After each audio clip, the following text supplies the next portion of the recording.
The majority of kids and teens today suffer from low confidence and self-esteem. So how can we change that? How can we make the kids of today feel better about themselves? Well, my name is Dee Dee Fanning, and I am the owner of Let's Talk. We are a company that provides products and tools that encourage communication that build confidence and self-esteem. Building confidence and self-esteem starts with communication.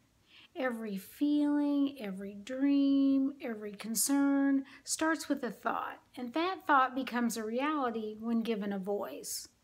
We must teach the next generation to be able to communicate what they're feeling and what they're thinking. Sometimes we don't ask the right questions. We ask a simple question when they really are feeling something much more complicated. And so we need to find out how to ask the right questions and then be there to listen. I just want to share with you one example of how one question made a difference in the lives of many children. I had administered an after-school program at one of the local schools, and it was called the Let's Talk program. And all the kids got the opportunity to talk about themselves. I don't know any child that doesn't like to talk about themselves.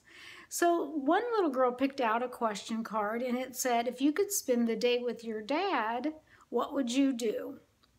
Well, that day I had about 14 little girls in my circle. And the little girl said, well, my dad is not in my life. And so at first I thought, well, this is probably not a good question. And then I found out that out of all the 14 little girls, not one of them had a father figure in their life at that time. And so they began to talk about their uncle or a friend of theirs, and if they could spend the day with their uncle, they would go fishing.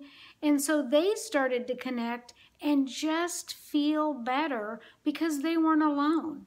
They weren't alone in not having a father figure in their life.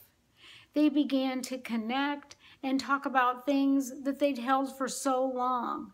So one simple question and the opportunity to talk made a huge difference.